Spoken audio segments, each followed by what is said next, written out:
नमस्कार, DD news में आपका स्वागत है। मैं हूं चंद्रशेखर जोशी और आइए सबसे पहले देखते हैं इस वक्त की हेडलाइंस। भाजपा ने हिंडनबर्ग की रिपोर्ट को किया खारिज, बताया आर्थिक अराजकता लाने की बड़ी साजिश। कांग्रेस पर हिंडनबर्ग के साथ मिलकर काम करने का लगाया आरोप। हिंडनबर्ग की रिपोर्ट से शेयर बाजार बेअसर, मामूली गिरावट के साथ बंद हुआ शेयर बाजार।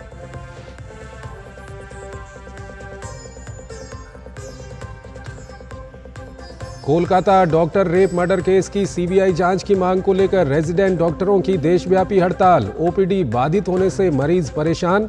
आईएमए ने डॉक्टरों की सुरक्षा संबंधी मांगों को लेकर केंद्रीय स्वास्थ्य मंत्री को लिखी चिट्ठी। विस्तृत विचार विमर्श के बाद प्रकाशित किया जाएगा ब्रॉडकास्टिंग सेवा विनियमन विधेयक का मसौदा। सूचना और प्रसारण मंत्रालय ने कहा, विधेयक के मसौदे पर काम जारी। 15 अक्टूबर 2024 तक टिप्पणियां सुझाव आमंत्रित करने के लिए दिया जा रहा है अतिरिक्त समय। जुलाई में 5 साल के निचले स्तर पर महंगाई, खुदरा महंगाई कम होकर 3.54% पर पहुंची। प्रत्यक्ष कर संग्रह में भी बढ़ोतरी। बीते वर्ष के मुकाबले 11 अगस्त तक शुद्ध प्रत्यक्ष कर संग्रह में 22% से अधिक की वृद्धि दर्ज। नई दिल्ली में राष्ट्रीय राजमार्ग से संबंधित परियोजनाओं की समीक्षा बैठक में शामिल हुए सीएम योगी। कहा, प्रदेश में नहीं थमने दी जाएगी राष्ट्रीय राजमार्गों के विस्तार की प्रक्रिया। राष्ट्रीय राजमार्ग के विस्तार के लिए किसी भी विभाग की जमीन निःशुल्क देने का दिया भरोसा। उच्च शिक्षण संस्थानों की इंडिया रैंकिंग 2024 जारी। ओवरऑल कैटेगरी में आईआईटी मद्रास शीर्ष पर बरकरार। विश्वविद्यालयों में Indian institute of science Bengaluru और कॉलेज की कैटेगरी में दिल्ली का हिंदू कॉलेज पहले स्थान पर।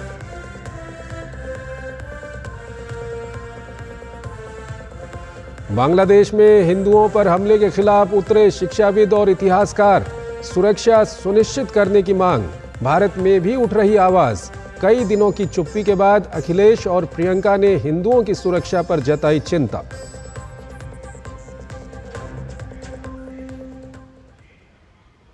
और आइए अब खबरों को विस्तार से देखते हैं। अमेरिकी शॉर्ट सेलर फर्म हिंडनबर्ग के नए खुलासे के बाद सियासी संग्राम शुरू हो गया है। कांग्रेस और बीजेपी आमने सामने आ गए हैं। कांग्रेस जेपीसी जांच की मांग कर रही है तो हिंडनबर्ग रिसर्च मामले में अब बीजेपी की ओर से भी नए खुलासे हो रहे हैं। भाजपा सांसद रविशंकर प्रसाद ने एक प्रेस कॉन्फ्रेंस में कहा कि हिंडनबर्ग में मुख्य निवेशक सोरास हैं, वहीं इस मामले को पूरी तरह से संभाल रहे हैं। प्रसाद ने हिंडनबर्ग की रिपोर्ट के जरिए कांग्रेस पर जोरदार हमला बोला है। हिंडनबर्ग रिसर्च की रिपोर्ट और उसकी विश्वसनीयता लगातार सवालों के घेरे में है और इस मुद्दे पर सियासी संग्राम जारी है। बीजेपी ने हिंडनबर्ग की ताजा रिपोर्ट पर कई सवाल उठाए हैं। साथ ही कांग्रेस की जेपीसी जांच की मांग को भी खारिज कर दिया। पूर्व केंद्रीय मंत्री रविशंकर प्रसाद ने रिपोर्ट को कांग्रेस, उसके सहयोगी और टूल किट गैंग की देश में आर्थिक अराजकता और अस्थिरता लाने की साजिश बताया है। हिंडनबर्ग रिपोर्ट के जरिए कारोबारी हफ्ते के पहले दिन पूरे कैपिटल मार्केट को अस्थिर करने की कोशिश की गई। हालांकि शेयरों के मामले में भी भारत एक सुरक्षित, स्थिर और आशाजनक बाजार है। हम उम्मीद करते थे कि तीसरी बार सत्ता से बेदखल होने के बाद कांग्रेस पार्टी, उनके सहयोगी गठबंधन के लोग और उनको प्रमोट करने वाले टूल किट के लोग थोड़ा संयम और शांति रखेंगे। लेकिन नरेंद्र मोदी जी के खिलाफ इतना दिल में घृणा है कि तीसरी बार प्रधानमंत्री कैसे बन गए। और पीड़ा की बात यह है, हारने के बाद अब वो भारत को आर्थिक रूप से अस्थिर करने के षड्यंत्र में जुटे हुए हैं। केंद्रीय मंत्री गिरिराज सिंह ने हिंडनबर्ग रिसर्च पर कार्रवाई की चेतावनी दी है। उन्होंने हिंडनबर्ग पर कांग्रेस से मिलीभगत का आरोप लगाते हुए नेता प्रतिपक्ष राहुल गांधी पर भी निशाना साधा। भाजपा प्रवक्ता शहजाद पूनावाला ने इसे सुनियोजित साजिश बताया। ये देश को बदनाम करने वाले गैंग हैं राहुल और जयराम रमेश। हिंडनबर्ग हमें बदनाम करता है, हम इसे देश की बदनामी को बर्दाश्त नहीं करेंगे। ये लोग देश के दुश्मन हैं। अब हिंडनबर्ग पर कड़ी से कड़ी कार्रवाई होगी। सुप्रीम कोर्ट ने कहा था कि सेबी ने जो जांच की थी वो विश्वसनीय है, उसमें कोई भी चूक नहीं है। तो आज राहुल गांधी और उनकी जमात सुप्रीम कोर्ट पर सवाल खड़े कर रहे हैं क्या? आर्थिक मामलों के विभाग के सचिव अजय सेठ ने कहा है कि सेबी ने इस मामले में पहले ही अपना बयान जारी कर दिया है और सेबी प्रमुख माधवीपुरी बुच ने भी अपना पक्ष पेश कर दिया है। ऐसे में इस मामले में और कुछ कहने की जरूरत नहीं है। इस सब के बीच कारोबारी हफ्ते के पहले दिन भारतीय शेयर बाजार शुरुआती कारोबार में बड़ी गिरावट के बावजूद निवेशकों ने अमेरिकी शॉर्ट सेलर हिंडनबर्ग की रिपोर्ट को नकारते हुए खरीदारी की, जिससे एक समय पर सेंसेक्स 300 अंक तक मजबूत हो गया। हालांकि आखिरी सत्र में बाजार में फिर बिकवाली आई और सेंसेक्स और निफ्टी मामूली गिरावट के साथ बंद हुए और रिपोर्ट का बाजार पर कुछ खास असर नहीं पड़ा। शैलेंद्र मिश्र के साथ bureau report, DD news. Hindenburg report और उसमें लगाए गए आरोपों पर केंद्रीय मंत्री किरण रिजिजू ने कहा कि हमें समझना होगा कि आज देश के अंदर या बाहर कई ताकतें हैं जो भारत के खिलाफ हैं। उन्होंने कहा, मुझे लगता है कि कांग्रेस और उसके कुछ सहयोगी देश को बर्बाद करना चाहते हैं। भारत के खिलाफ जितने भी लोग हैं देश के अंदर या देश के बाहर, कई ताकतें हैं जो भारत के विरोधी हैं और भारत के खिलाफ काम करते हैं। उनको पहचानना होगा और जो भारत का खिलाफ, भारत के उभरते हुए अर्धशक्ति, इंडिया का जो इकोनॉमिक पावर को नुकसान पहुंचाने के लिए जो लोग खेल खेल रहे हैं, उसमें भारत के प्रमुख विपक्षी दल और साथ में कांग्रेस के साथ में कुछ लोग हैं। मुझे ऐसा लगता है कि कांग्रेस और उसके कुछ साथी देश को ही बर्बाद करना चाहते हैं। मोदी सरकार के तीसरे कार्यकाल में शेयर बाजार में तेजी देखने को मिल रही है। भारतीय अर्थव्यवस्था का आधार मजबूत होने के कारण सेंसेक्स और निफ्टी नए रिकॉर्ड बना रहे हैं। इस कारण से आम निवेशकों के साथ साथ देश के बड़े राजनेताओं को भी जमकर मुनाफा हो रहा है। इसमें विपक्ष के नेता राहुल गांधी भी शामिल हैं। IANS के मुताबिक राहुल गांधी को बीते करीब 5 महीने में शेयर बाजार से 46,39,000 रुपये का मुनाफा हुआ है। ये मुनाफा उनकी ओर से रायबरेली लोकसभा के लिए भरे गए चुनावी नामांकन में दर्ज शेयरों के आधार पर कैलकुलेट किया गया है, जिसमें बताया गया था कि 15 मार्च 2024 को उनके पोर्टफोलियो की वैल्यू 4 करोड़ 33 लाख रुपये थी। शेयर बाजार में 12 अगस्त 2024 तक उनके पोर्टफोलियो की कीमत बढ़कर 4 करोड़ 80 लाख रुपये हो गई है। बड़ी बात यह है कि उनके पोर्टफोलियो में करीब 24 शेयर हैं, जिसमें से केवल 4 कंपनियों में ही उन्हें घाटा हो रहा है। बाकी की कंपनियों में राहुल गांधी मुनाफे में हैं। उनके पोर्टफोलियो में मौजूद वर्टोज लिमिटेड में कॉरपोरेट एक्शन देखने को मिला है, जिसके कारण उनके पास इस कंपनी के शेयर की संख्या बढ़कर 5,200 हो गई है, जो कि 15 मार्च 2024 को 260 थी। हिंडनबर्ग की हाल ही में एक रिपोर्ट आई थी, जिसके बाद राहुल गांधी ने कहा था कि लोगों का निवेश रिस्क जोन में पहुंच गया है। हालांकि उन्हें खुद तगड़ा मुनाफा हो रहा है। वहीं भाजपा नेता गौरव वल्लभ ने राहुल गांधी की बढ़ती हुई संपत्ति पर प्रश्न किया और कहा कि कांग्रेस भाजपा का विरोध करते करते देश की तरक्की का विरोध करने लग गई है। कांग्रेस पार्टी आज मोदी जी का विरोध करते करते इस लेवल पर आ गई कि वो देश की आर्थिक प्रगति का विरोध करने लगी है। क्यों? कांग्रेस पार्टी के नेताओं की जब संपत्तियां अभूतपूर्व तरीके से बढ़ती है। राहुल गांधी जी की जो संपत्तियां 2004 में 55 लाख रुपया थी, जो 2024 में बढ़कर 20.5 करोड़ रुपया हो गई। मतलब 20 सालों के अंदर 3,583% का इंक्रीज। जुलाई में महंगाई से जनता को बड़ी राहत मिली है। ये निश्चित रूप से अर्थव्यवस्था के लिए सकारात्मक संकेत है। खाद्य वस्तुओं की कीमतों में नरमी से खुदरा महंगाई दर जुलाई में घटकर 3.54% पर आ गई। करीब 5 साल में ये पहला मौका है जब मुद्रास्फीति भारतीय रिजर्व बैंक के 4% के लक्ष्य से नीचे आई है। ये अगस्त 2019 के बाद सबसे निचला स्तर है। अगस्त 2019 में रिटेल महंगाई दर 3.28% पर थी। इस साल जनवरी में खुदरा महंगाई 5.01%, फरवरी में 5.09%, मार्च में 4.85%, अप्रैल में 4.83%, मई में 4.75% और जून में 5.08% रही है।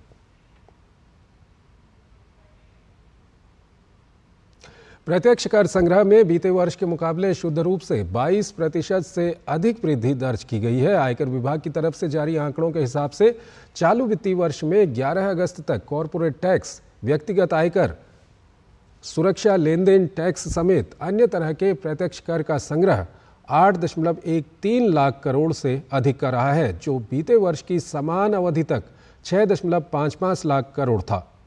चालू वित्तीय वर्ष में कुल प्रत्यक्ष कर संग्रह 8.13 लाख करोड़ में से 1,20,000 करोड़ रुपए से अधिक का रिफंड दिया गया है, जिसके बाद शुद्ध प्रत्यक्ष कर संग्रह 6.92 लाख करोड़ से अधिक का रहा है, जबकि बीते वर्ष की समान अवधि तक 5.65 लाख करोड़ से अधिक का शुद्ध प्रत्यक्ष कर सरकार को मिला था।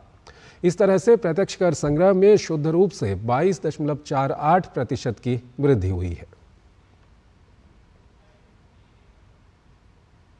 इस साल जून में भारत का औद्योगिक उत्पादन 4.2% बढ़ा है, जिसका मुख्य कारण खनन और बिजली क्षेत्रों का अच्छा प्रदर्शन रहा। राष्ट्रीय सांख्यिकी कार्यालय द्वारा जारी आंकड़ों से पता चलता है कि विनिर्माण क्षेत्र का उत्पादन जून 2024 में 2.6% बढ़ा, जबकि एक साल पहले इसी महीने में ये 3.5% बढ़ा था। इस साल जून में खनन उत्पादन 10.3% बढ़ा और बिजली उत्पादन 8.6% बढ़ा। इस वित्त वर्ष की अप्रैल जून तिमाही में आईआईपी में 5.2% की वृद्धि हुई, जबकि एक साल पहले इसी अवधि में ये 4.7% था। प्रधानमंत्री नरेंद्र मोदी ने केंद्रीय कृषि मंत्री शिवराज सिंह चौहान के कृषि क्षेत्र पर लिखे गए लेख की सराहना की है। उन्होंने सोशल मीडिया प्लेटफॉर्म एक्स पर लिखा, केंद्रीय मंत्री शिवराज सिंह चौहान जी लिखते हैं कि आज भारत नई हरित क्रांति का साक्षी बन रहा है। हमारे अन्नदाता, ऊर्जादाता और ईंधन दाता भी बन रहे हैं। केंद्र सरकार के प्रयासों से खेती के साथ ही पशुपालन, मधुमक्खी पालन, औषधीय खेती, फूलों फलों की खेती सहित अन्य संबंधित क्षेत्रों को सशक्त बनाया जा रहा है।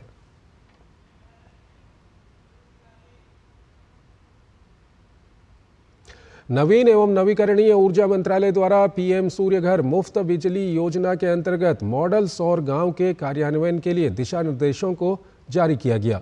योजना के घटक मॉडल सौर गांव के अंतर्गत देश के हर जिले में एक मॉडल सौर गांव बनाने पर जोर दिया गया है। इसका लक्ष्य सौर ऊर्जा को अपनाने को बढ़ावा देना और ग्रामीण समुदायों को अपनी ऊर्जा आवश्यकताओं को पूरा करने में आत्मनिर्भर बनाना है। इसके लिए कुल 800 करोड़ रुपए की वित्तीय सहायता आवंटित की गई है, जिसमें से चयन किए गए प्रत्येक मॉडल सौर गांव को 1 करोड़ रुपए प्रदान किए जाएंगे।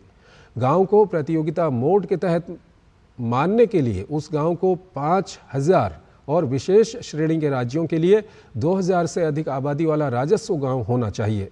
प्रत्येक जिले में सबसे अधिक नवीकरणीय ऊर्जा क्षमता वाले विजेता गांव को 1 करोड़ रुपए का केंद्रीय वित्तीय सहायता अनुदान दिया जाएगा। इस योजना का कार्यान्वयन जिला स्तरीय समिति डीएलसी की देखरेख में राज्य केंद्र शासित प्रदेश नवीकरणीय ऊर्जा विकास एजेंसी द्वारा किया जाएगा। इससे चयनित गांव प्रभावी रूप से सौर ऊर्जा से चलने वाले समुदायों में परिवर्तित होकर देश के अन्य गांवों के लिए मॉडल के रूप में काम करेंगे। गौरतलब है कि भारत सरकार ने 29 फरवरी 2024 को पीएम सूर्य घर मुफ्त बिजली योजना को मंजूरी दी थी। इसका उद्देश्य सौर रूफटॉप क्षमता की हिस्सेदारी बढ़ाना और आवासीय घरों को अपनी बिजली पैदा करने के मामले में सशक्त बनाना है।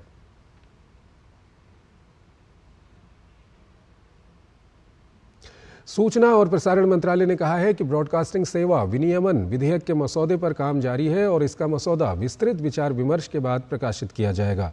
सूचना और प्रसारण मंत्रालय ड्राफ्ट बिल पर हितधारकों के साथ लगातार सलाह मशविरा कर रहा है। फिलहाल मंत्रालय की ओर से मसौदा बिल को लेकर लोगों को टिप्पणियां और सुझाव देने के लिए 15 अक्टूबर 2024 तक अतिरिक्त समय दिया गया है। मंत्रालय ने कहा है कि विस्तृत परामर्श के बाद ही नया ड्राफ्ट पब्लिश किया जाएगा। इससे पहले सरकार ने ड्राफ्ट बिल 2023 को लेकर पिछले साल 10 नवंबर को हितधारकों और आम लोगों की सलाह जानने के लिए पब्लिक डोमेन में डाल दिया था, जिसके बाद आम लोगों के साथ साथ कई संगठनों की ओर से इस संबंध में बड़ी संख्या में सिफारिशें, टिप्पणियां और सुझाव दिए गए।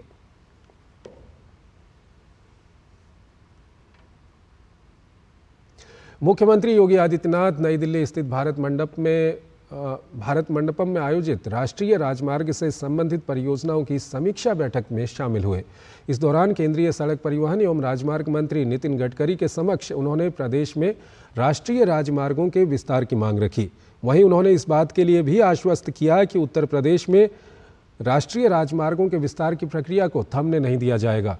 इसके अलावा राष्ट्रीय राजमार्गों के विस्तार के लिए किसी भी विभाग की जमीन को निःशुल्क दिया जाएगा। उन्होंने 2025 में आयोजित होने वाले महाकुंभ से संबंधित परियोजनाओं, जिसमें प्रयागराज रिंग रोड भी शामिल है, को दिसंबर 2024 तक पूरा करने को आवश्यक बताया। हरियाणा के मुख्यमंत्री नायब सिंह सैनी ने हर घर हर गृहिणी योजना पोर्टल का शुभारंभ किया। उन्होंने इस मौके पर कहा कि इस पोर्टल के साथ हमने अंत्योदय परिवारों को 500 रुपये में गैस सिलेंडर देने की जो घोषणा की थी, उसे लागू किया जाएगा।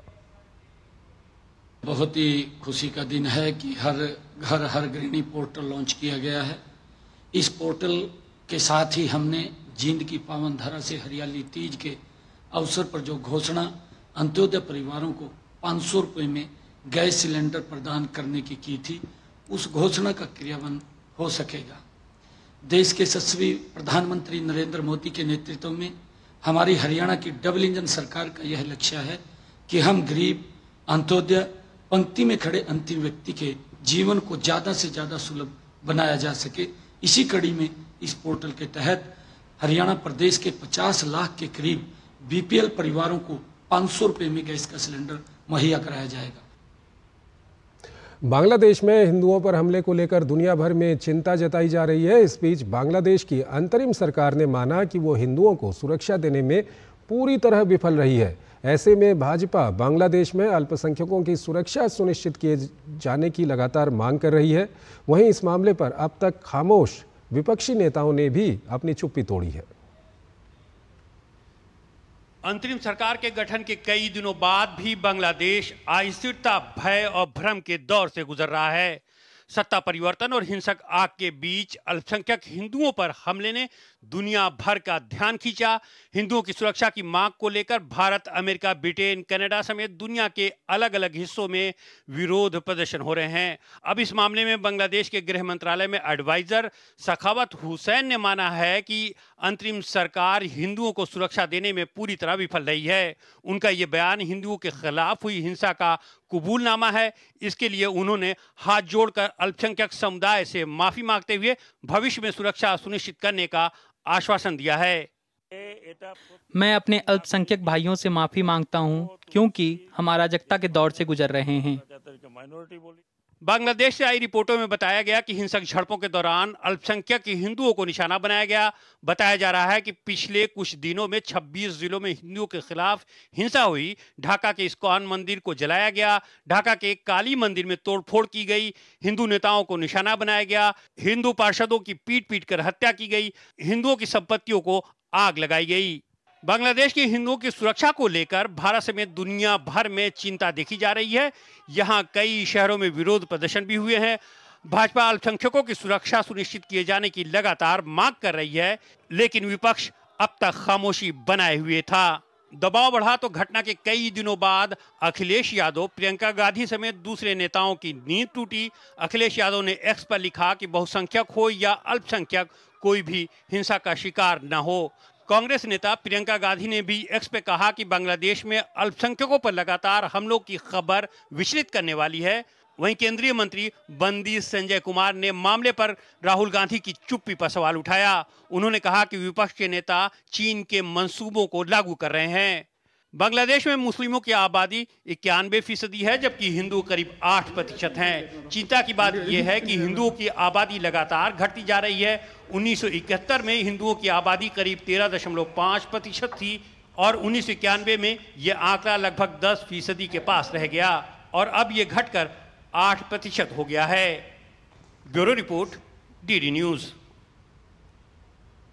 भारत के लेखकों, वैज्ञानिकों और प्रख्यात नागरिकों ने बांग्लादेश में हिंदुओं के खिलाफ हो रही हिंसा पर पत्र लिखते हुए कार्रवाई का आग्रह किया। प्रख्यात बुद्धिजीवियों ने हाल की घटनाओं और इस क्षेत्र में हिंदुओं के खिलाफ लक्षित हिंसा और उत्पीड़न पर अपनी गहरी चिंता व्यक्त की। मेहरपुर में एक एस्कॉन केंद्र को जलाने, देश भर में कई हिंदू मंदिरों में तोड़फोड़ करने और हिंदुओं की लिंचिंग का जश्न मनाते हुए दंगाइयों को दिखाने वाले वीडियो के प्रसार पर चिंता व्यक्त की। भारत के बुद्धिजीवियों ने अपने पत्र में एक रिपोर्ट का हवाला देते हुए बताया कि 2013 से बांग्लादेश में हिंदुओं पर 3600 से ज़्यादा हमले हुए हैं। पत्र में भारतीय संसद से आग्रह किया गया कि बांग्लादेश में हिंदुओं के खिलाफ चल रही सांप्रदायिक हिंसा की निंदा करते हुए सर्वसम्मति से प्रस्ताव पारित करें। साथ ही संयुक्त राष्ट्र जैसे अंतर्राष्ट्रीय निकायों के साथ मिलकर बांग्लादेशी अधिकारियों पर हिंदू अल्पसंख्यकों की रक्षा करने और अपराधियों को जवाबदेह ठहराने के लिए ठोस कदम उठाने का दबाव डालें। पत्र में अत्याचारों को रोकने और बांग्लादेश में हिंदू समुदाय के मौलिक मानव अधिकारों को बनाए रखने के लिए तत्काल कार्रवाई की मांग की गई है। पश्चिम बंगाल के सिलीगुड़ी में हिंदू जागरण मंच के सदस्यों ने बांग्लादेश में हिंदुओं पर हो रहे अत्याचारों के खिलाफ विरोध प्रदर्शन किया।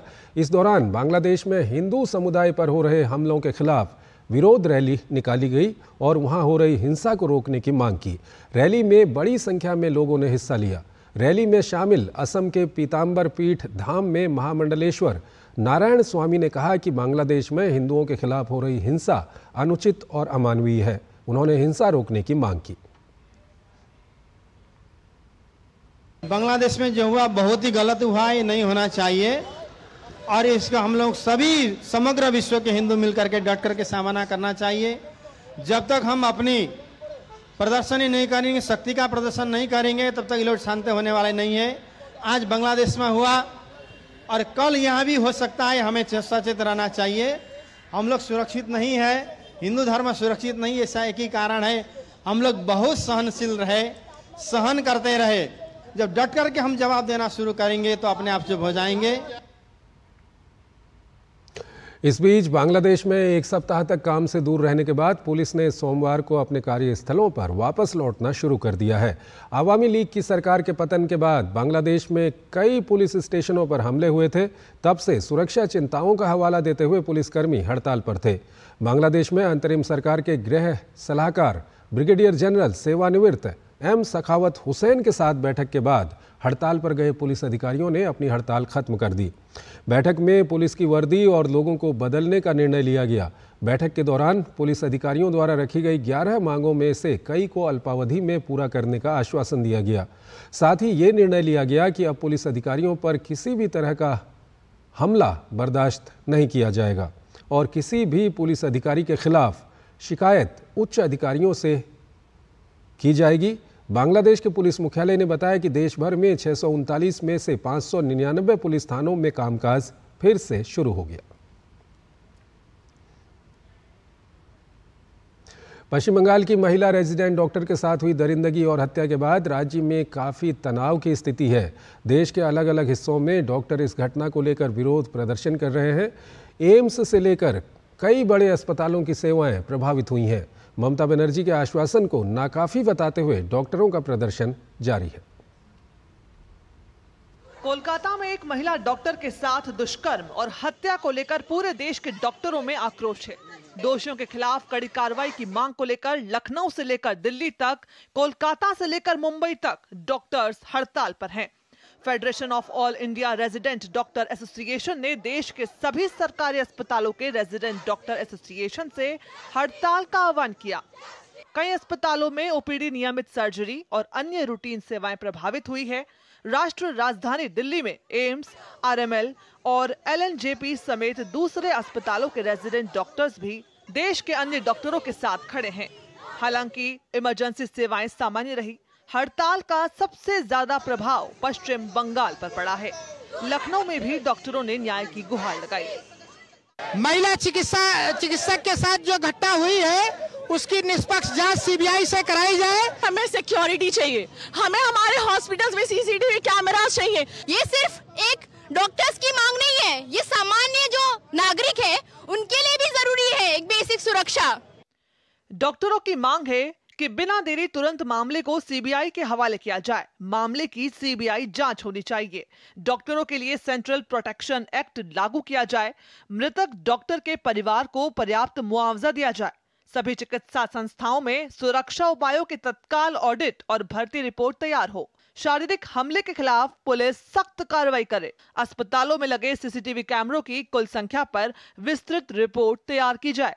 जिसने भी ये किया है उसको सजा मिले। कि सीबीआई फास्ट ट्रैक पे जांच हो, क्योंकि स्टेट गवर्नमेंट की जो जांच है वो बहुत बायस्ड है। 2 से 3 लोगों ने ये काम किया है, ये गैंग रेप। शुरुआत में उसको साइकोसिस घोषित कर दिया गया था और भारत सरकार बंगाल गवर्नमेंट से अनुरोध है कि हमारी मांगे पूरी की जाएं।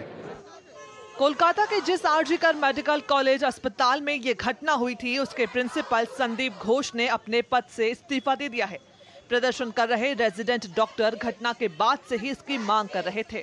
वहीं बढ़ते दबाव के चलते पश्चिम बंगाल की मुख्यमंत्री ममता बनर्जी ने पीड़िता के परिजनों से मुलाकात की। उन्होंने पुलिस द्वारा रविवार तक मामला नहीं सुलझा पाने पर जांच सीबीआई को सौंपने की बात कही। उधर मामले को लेकर भाजपा राज्य सरकार पर हमलावर है। प्रदेश की बिगड़ती कानून व्यवस्था पर सवाल उठाते हुए मामले की जांच सीबीआई को सौंपने की मांग कर रही है। भाजपा का कहना है कि ममता बनर्जी के नेतृत्व में बंगाल में माँ, माटी और मानुष सुरक्षित नहीं है। बंगाल में law and order specially students की सिक्योरिटी एक प्रश्न है। कुछ दिन पहले जादवपुर में भी ऐसे एक इंसिडेंट हुई थी और बंगाल सरकार उसके लिए उत्तरदायी होना ही पड़ेगा। पुलिस की तरफ से जिस तरीके का रवैया अपनाया गया है वो ठीक नहीं है। As a political party BJP is demanding for the CBI probe. Kolkata के आरजीकर मेडिकल कॉलेज अस्पताल में जूनियर डॉक्टर के साथ दरिंदगी की ये घटना गुरुवार शुक्रवार के दरमियाने की रात की है। शुक्रवार सुबह उस समय मेडिकल कॉलेज में हड़कंप मच गया जब 4थी मंजिल के सेमिनार हॉल में अर्धनग्न अवस्था में डॉक्टर का शव बरामद हुआ था।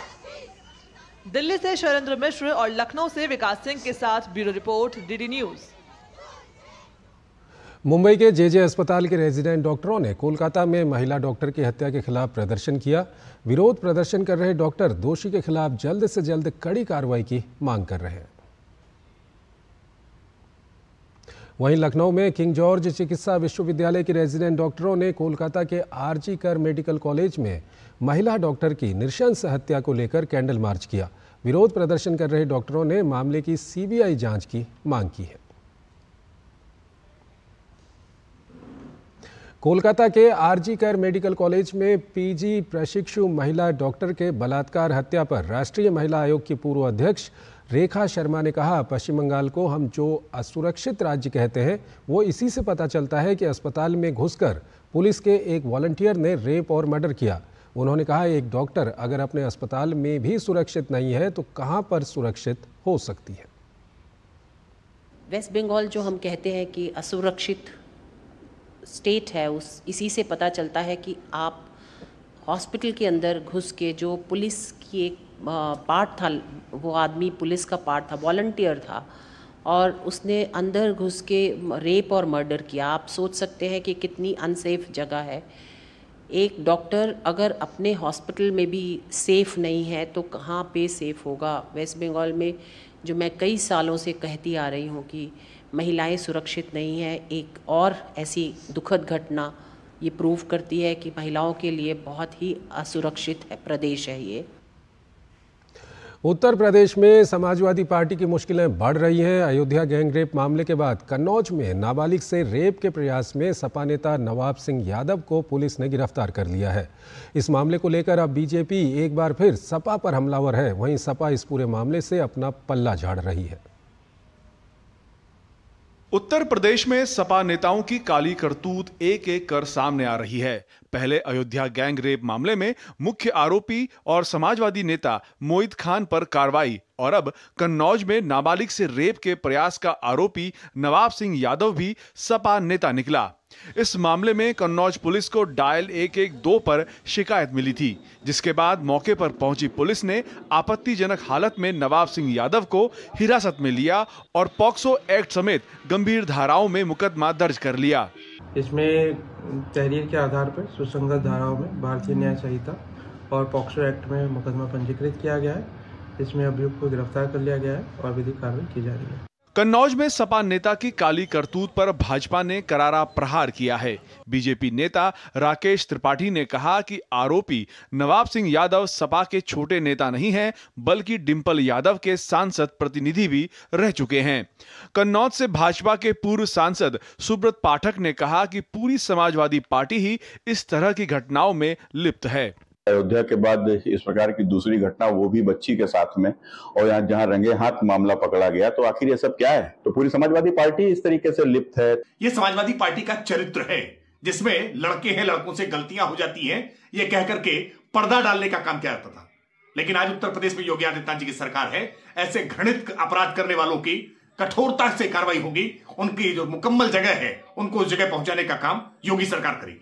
बीजेपी नेता अमित मालवीय ने इस घटना को लेकर सपा प्रमुख अखिलेश यादव को भी घेरा। एक्स की अपनी पोस्ट में उन्होंने लिखा कि अयोध्या के बाद अब कन्नौज में भी नाबालिग से रेप के प्रयास में सपा नेता गिरफ्तार। सपा सरकार के समय आरोपी नवाब सिंह यादव मिनी सीएम कहलाए जाते थे। कन्नौज में भी डिंपल यादव के राइट हैंड और सांसद प्रतिनिधि के रूप में नवाब सिंह यादव की पहचान है। क्या अब भी अखिलेश यादव डीएनए टेस्ट की मांग करेंगे? हालांकि सपा का कहना है कि आरोपी समाजवादी पार्टी से कई साल पहले ही अपना रिश्ता तोड़ चुके हैं। इस तरह के जो आरोप लगते हैं लोगों पर, इनकी निष्पक्ष जांच होनी चाहिए, तुरंत जांच होनी चाहिए। मुझे तो ये साजिश लग रही है। हम चाहते हैं कि वास्तव में नार्को टेस्ट हो। कहा जा रहा है कि सपा नेता नवाब सिंह यादव ने नाबालिग बच्ची को काम का झांसा देकर बुलाया था, फिर उसके साथ अपराध करने की कोशिश की। Bureau report, DD news. Allahabad high court में श्री कृष्ण जन्मभूमि और शाही ईदगाह विवाद मामले में मुस्लिम पक्ष की रूल 7/11 की एप्लीकेशन को खारिज करने के बाद सभी 18 याचिकाओं की पोषणीयता पर सुनवाई हुई। इस पूरे मामले की सुनवाई न्यायमूर्ति मयंक कुमार जैन की एकल पीठ कर रही है। सुनवाई में हिंदू पक्ष के अधिवक्ताओं ने कोर्ट में अपनी दलीलें पेश की। उनका कहना है कि श्री कृष्ण जन्मभूमि राष्ट्रीय धरोहर है, जिसे गैर कानूनी तरीके से वक्फ बोर्ड अपनी प्रॉपर्टी बता रही है। मामले में हिंदू पक्ष ने कुल 18 याचिकाएं दाखिल कर शाही ईदगाह मस्जिद की ज़मीन को हिंदुओं का बताते हुए पूजा का अधिकार देने की मांग की है। वहीं मुस्लिम पक्ष ने places of act, Waqf act आदि का हवाला देकर विरोध किया। मामले को लेकर सुप्रीम कोर्ट में दाखिल अपील लंबित है। हिंदू पक्ष द्वारा दायर मुकदमों में मथुरा में 13.37 एकड़ परिसर में कटरा केशव देव मंदिर से सटी शाही ईदगाह मस्जिद हटाने की प्रार्थना की गई। साथ ही शाही ईदगाह मस्जिद परिसर का कब्जा सौंपने और मौजूदा ढांचे को ध्वस्त करने की मांग भी की गई है। उच्च शिक्षण संस्थानों की इंडिया रैंकिंग 2024 नई दिल्ली में जारी की गई। इस साल रैंकिंग में कुल 16 कैटेगरी के संस्थानों को शामिल किया गया, जिसके लिए कुल 6,517 संस्थानों ने आवेदन किया। उच्च शिक्षण संस्थानों की ओवरऑल कैटेगरी में आईआईटी मद्रास ने इस साल भी अपना शीर्ष स्थान बरकरार रखा है। शिक्षा मंत्री धर्मेंद्र प्रधान ने इस मौके पर कहा कि देश के सभी 58,000 उच्च शिक्षण संस्थानों को रैंकिंग फ्रेमवर्क में शामिल होना पड़ेगा। शिक्षा मंत्री धर्मेंद्र प्रधान ने सोमवार को भारतीय उच्च शिक्षण संस्थानों की NIRF इंडिया रैंकिंग का 9वां संस्करण जारी किया। पिछले साल के मुकाबले इस साल 3 नई कैटेगरी के संस्थानों ओपन यूनिवर्सिटी, स्किल यूनिवर्सिटी और राज्य विश्वविद्यालयों को रैंकिंग में शामिल किया गया। उच्च शिक्षण संस्थानों की ओवरऑल रैंकिंग में पिछले साल की तरह इस साल भी IIT मद्रास शीर्ष पर रहा, जबकि बेंगलुरु स्थित इंडियन इंस्टीट्यूट ऑफ साइंस दूसरे और IIT बॉम्बे तीसरे स्थान पर रहा। इंजीनियरिंग संस्थानों की कैटेगरी में भी IIT मद्रास लगातार शीर्ष स्थान पर कायम है, जबकि IIT दिल्ली दूसरे और IIT बॉम्बे तीसरे स्थान पर है। विश्वविद्यालयों की कैटेगरी में इंडियन इंस्टीट्यूट ऑफ साइंस पहले, दिल्ली स्थित जवाहरलाल नेहरू विश्वविद्यालय दूसरे और दिल्ली का ही जामिया मिल्लिया इस्लामिया तीसरे स्थान पर है। कॉलेजों में दिल्ली के हिंदू कॉलेज ने पहला, मिरांडा हाउस ने दूसरा और सेंट स्टीफंस कॉलेज ने तीसरा स्थान हासिल किया। प्रबंधन संस्थानों की बात करें तो IIM अहमदाबाद पहले, IIM बेंगलुरु दूसरे और IIM कोझिकोड 2024 की रैंकिंग में तीसरे स्थान पर है। वहीं मेडिकल कॉलेजों में दिल्ली का एम्स लगातार शीर्ष पर कायम है, जबकि चंडीगढ़ का PGIMER दूसरे और CMC वेल्लोर तीसरे स्थान पर है। शोध संस्थानों में Indian institute of science Bengaluru पहले, IIT मद्रास दूसरे और IIT दिल्ली तीसरे स्थान पर रहा। इस साल जिन नई कैटेगरी के संस्थानों को रैंकिंग में शामिल किया गया, उनमें ओपन यूनिवर्सिटी कैटेगरी में दिल्ली का इंदिरा गांधी राष्ट्रीय मुक्त विश्वविद्यालय पहले स्थान पर रहा, जबकि राज्य विश्वविद्यालयों में चेन्नई स्थित अन्ना यूनिवर्सिटी शीर्ष पर रहा। भारत की सभी higher education institution gradually ranking पे आना चाहिए, सभी की एक्रेडिटेशन भी होना चाहिए। इसके कारण देश की स्टूडेंट्स को, पेरेंट्स को किस प्रकार की इंस्टीट्यूशंस में उनकी बच्चे पढ़ रहे हैं और बच्चे भी खुद जान पाएंगे वो किस प्रकार की इंस्टीट्यूशन में पढ़ रहे हैं। इस कंपटीशन कारण देश में क्वालिटी, एजुकेशन की क्वालिटी में इंक्रीज होगी। इसलिए सभी को धीरे धीरे सरकार की ओर से परसुएशन भी रह रही है। इसीलिए देश में पहली बार मोदी जी आने के बाद 2015 से इस प्रकार के एक इंस्टीट्यूशन का व्यवस्था किया गया है। इंडिया रैंकिंग में उच्च शिक्षण संस्थानों की भागीदारी लगातार बढ़ रही है। इस साल रैंकिंग में 6,517 संस्थानों ने हिस्सा लिया। NIRF इंडिया रैंकिंग का मकसद देश के उच्च शिक्षण संस्थानों में स्वस्थ प्रतिस्पर्धा को बढ़ावा देना और इन संस्थानों की वैश्विक रैंकिंग में सुधार लाना है। Nishant Saurabh, DD news, Delhi. NIRF ranking में इस साल भी देश के सर्वश्रेष्ठ शिक्षण संस्थान IIT मद्रास के नाम रहा। IIT मद्रास के निदेशक ने कहा कि एक बार तो नंबर 1 आना आसान है, पर 9 साल से नंबर 1 बना रहना बेहद मुश्किल।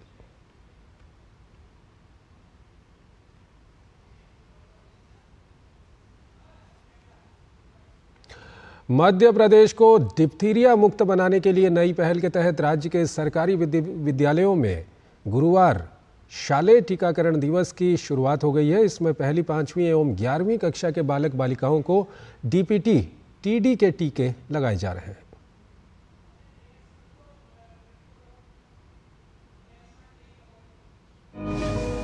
मध्य प्रदेश में अब स्कूलों में हर सप्ताह लगेगा डिप्थीरिया का टीका।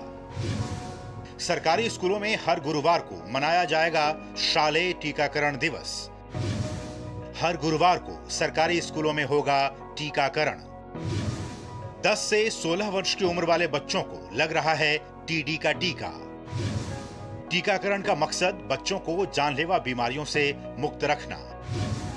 मध्य प्रदेश में पोलियो उन्मूलन की तरह होगा डिप्थीरिया उन्मूलन। मध्य प्रदेश वो राज्य है जिसने टीकाकरण के क्षेत्र में पहले ही कई उपलब्धियां हासिल की हैं। अब राज्य को डिप्थीरिया मुक्त बनाने के लिए एक और अभियान शुरू किया है। ये कह सकते हैं कि टीकाकरण के क्षेत्र में एक कदम और आगे बढ़ाया है।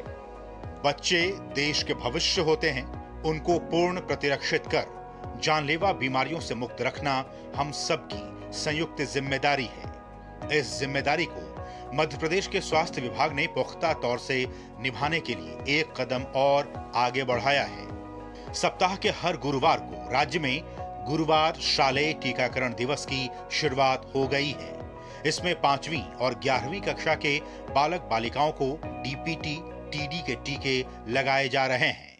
हमारा सभी से आग्रह है कि जिस तरह से सारे परिवारजनों ने मिलकर पल्स पोलियो को देश पे से पल्स पोलियो मुक्त करने का काम किया है, उसी तरह डिप्थीरिया रोग के लिए भी जो वैक्सीनेशन प्रोग्राम चलने वाला है, उस प्रत्येक गुरुवार में हमारी पहली, 5वीं और 11वीं के जो विद्यार्थी हैं उनके लिए टीकाकरण कार्यक्रम चलेगा।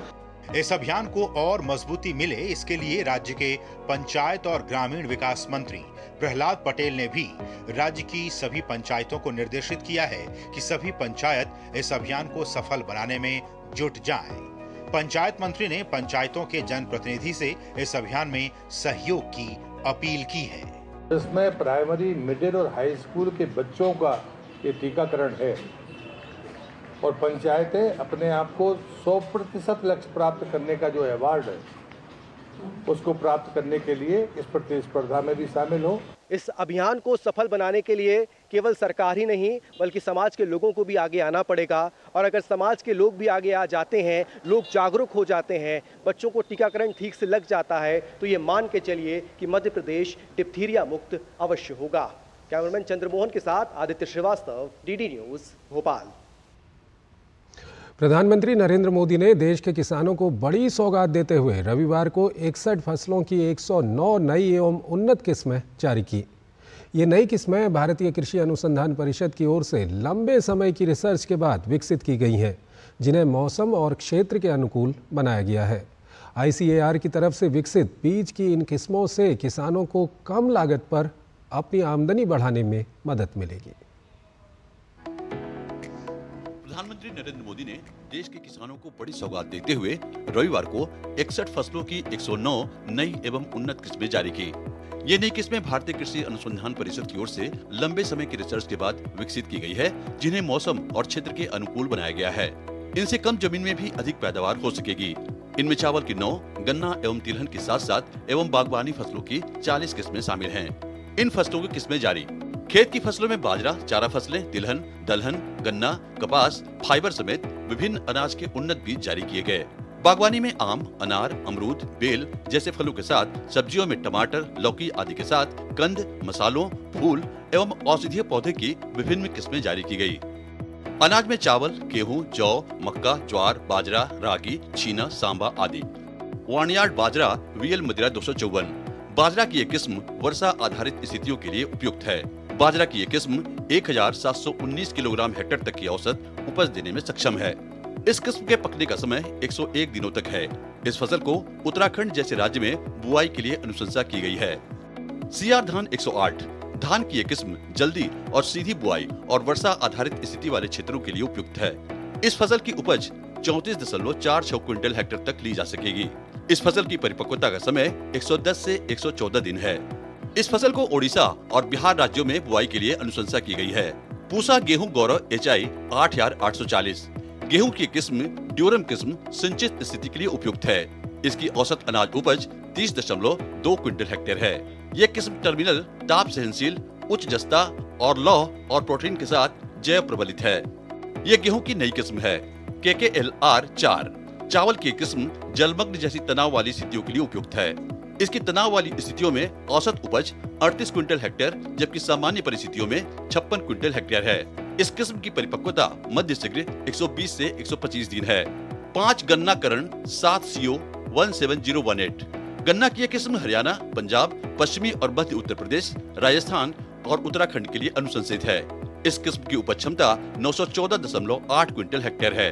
इसके अलावा धान की CR 101, CR धान 810, CR धान 416, गेहूं की पूसा गेहूं शरबती 1665, पूसा गेहूं गौरव 8840 की नई किस्में जारी की गई हैं। मक्का की 6 किस्में जारी हुई, जिसमें Pusa popcorn hybrid 1, Pusa popcorn hybrid 2 और पूसा बायो फोर्टिफाइड मक्का हाइब्रिड 4 किस्में शामिल हैं।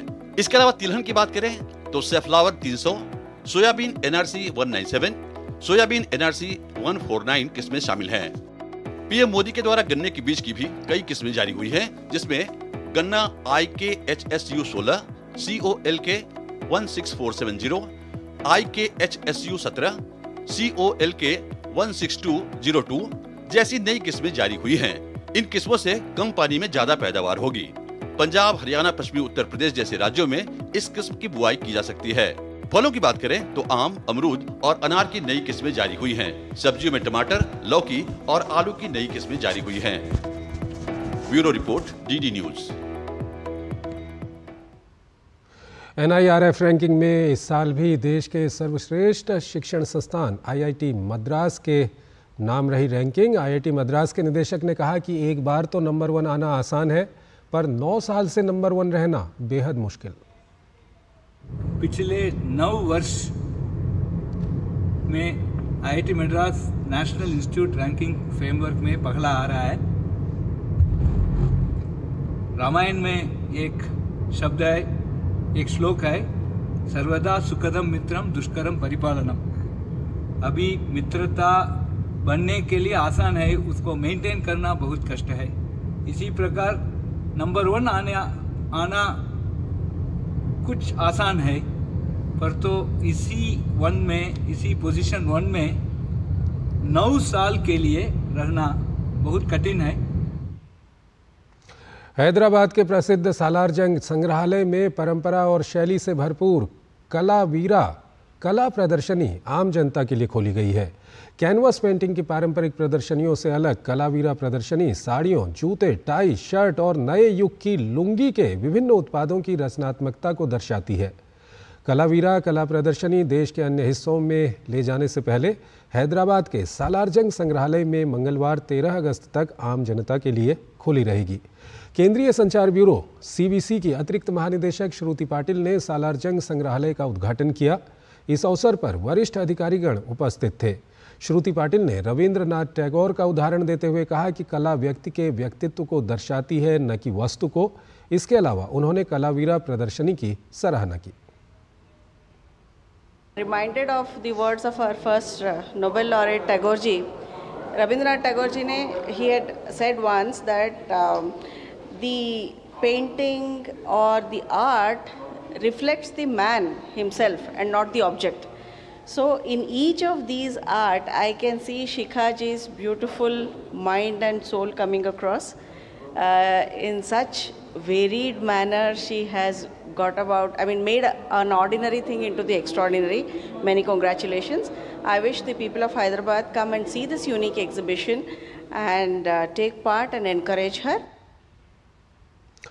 कलाकार शिखा अजमेरा ने कहा कि प्रत्येक रचना को सावधानीपूर्वक हाथ से चित्रित किया गया है। उन्होंने अपनी पसंद के अनुसार कार्य करने और उसे पूरा करने के लक्ष्य की ओर प्रोत्साहित किया।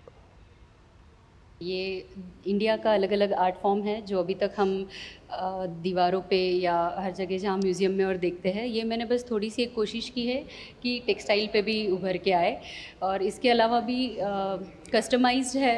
तो जो चीज़ें आपको पसंद है और जो आप लाइक करते हैं वो अगर आपके साथ हमेशा रहे, एक पहरावे में आपके साथ हमेशा रह सकता है। कुछ इस सोच से बनाया है मैंने एक्चुअली। और ये मेरा फोर्थ एग्जीबिशन है सालारजंग में। इसके पहले शुरुआत हमने बिनाले से की थी, लाल किला, जहाँ नरेंद्र मोदी जी ने इसका इनॉग्रेशन किया था। नेपाल के काठमांडू में श्रावण मास के तीसरे सोमवार को पशुपतिनाथ मंदिर में भक्तों की भीड़ उमड़ी। पशुपति क्षेत्र विकास ट्रस्ट ने भक्तों द्वारा आसानी से पूजा करने की विशेष व्यवस्था की। सावन के सोमवार के अवसर पर नेपाल के अन्य शिव मंदिरों में भी भक्तों की भीड़ उमड़ी। और आइए अब बात करते हैं हर घर तिरंगा अभियान की।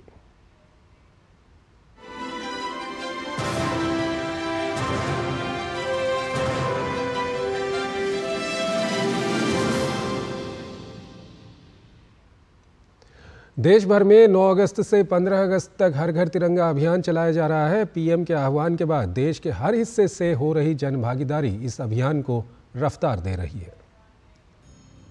देश की एकता और अखंडता का प्रतीक तिरंगा हमारी अस्मिता का भी प्रतीक है।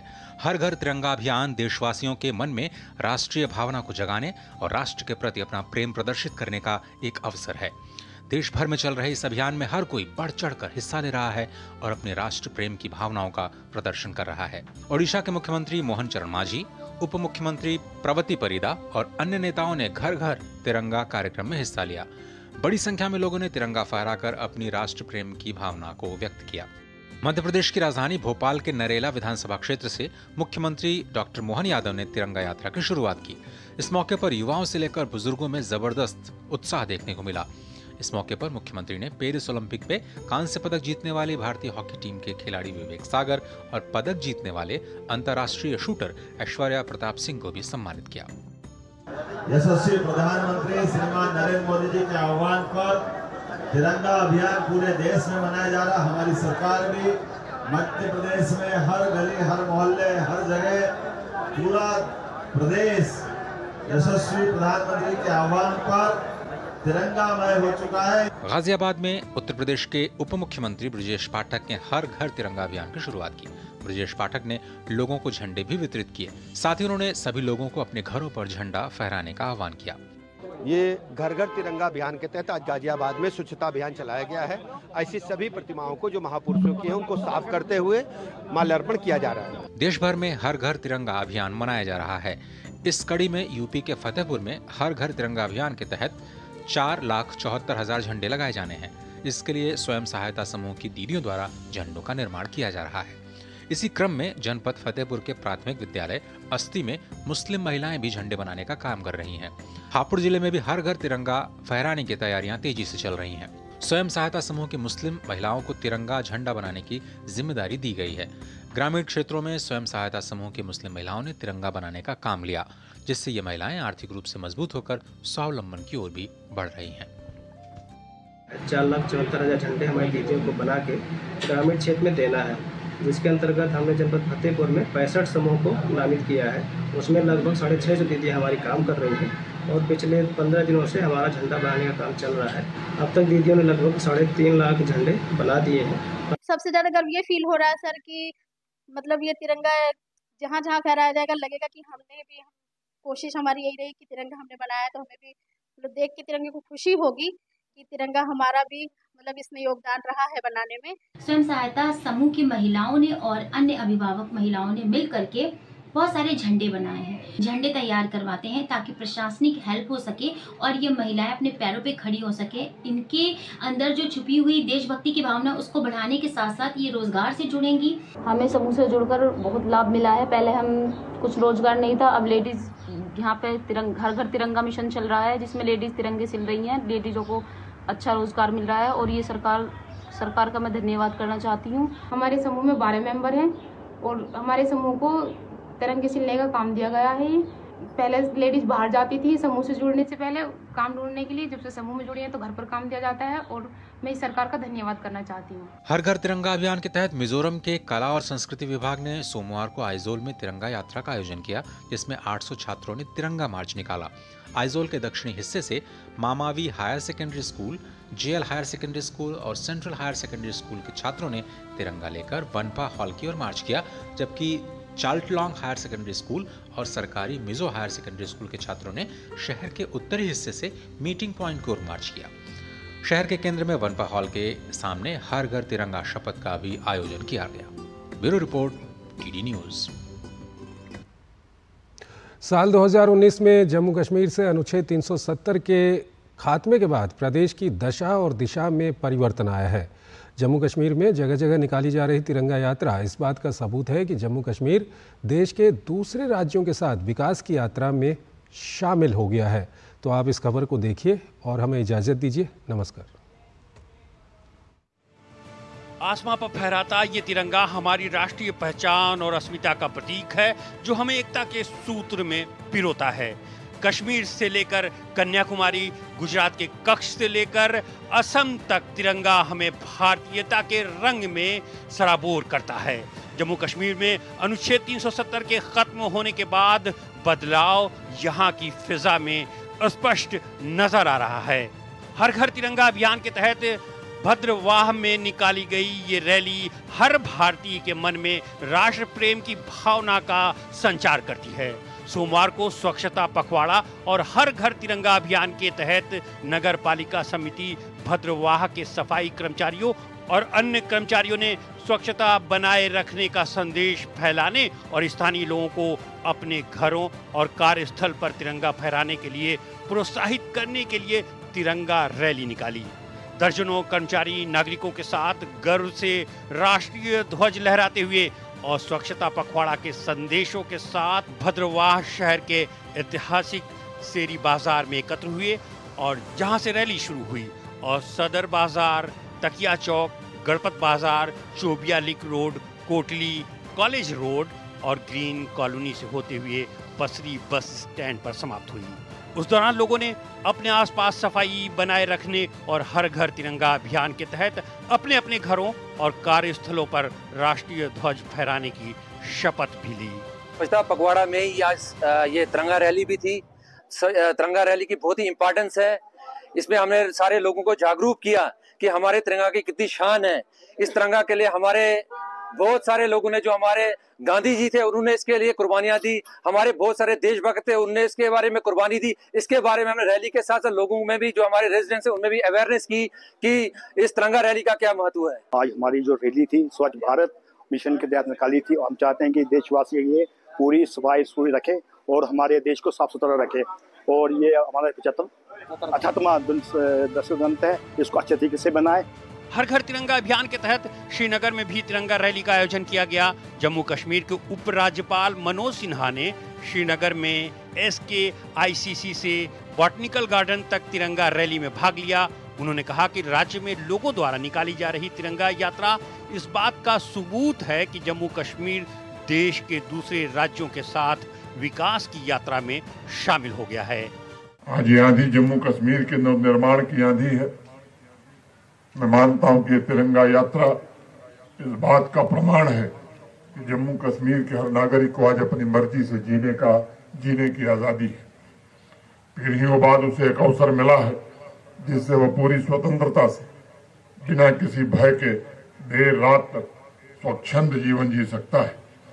तिरंगा यात्रा हमारी युवा शक्ति, नारी शक्ति, किसान और उद्यमियों को नया मकसद, नया लक्ष्य, नई जिम्मेदारी दे रही है। हर घर तिरंगा अभियान के तहत पुलवामा जिले में भी एक भव्य तिरंगा यात्रा का आयोजन किया गया। इस तिरंगा यात्रा में स्थानीय लोगों, सरकारी अधिकारियों और विभिन्न संगठनों ने उत्साह और उमंग से भाग लिया। यात्रा के दौरान सभी लोगों ने राष्ट्रीय ध्वज के साथ नारे लगाए और शहीदों को श्रद्धांजलि अर्पित की। बात करें इस समारोह की तो पुलवामा में आयोजित इस यात्रा में लोगों ने न सिर्फ उत्साह से इसमें हिस्सा लिया बल्कि अपने घरों पर भी तिरंगा फहराया। हर घर तिरंगा अभियान देशवासी के मन में राष्ट्रीय भावना को जगाने और राष्ट्र के प्रति अपना प्रेम प्रदर्शित करने का एक अवसर है जो देश भर में 9 अगस्त से लेकर 15 अगस्त तक चलाया जा रहा है। लोग तिरंगे के साथ अपनी सेल्फी हरघरतिरंगा.com वेबसाइट पर अपलोड कर अपनी देशभक्ति की भावना को प्रदर्शित कर रहे हैं। Bureau report, DD news.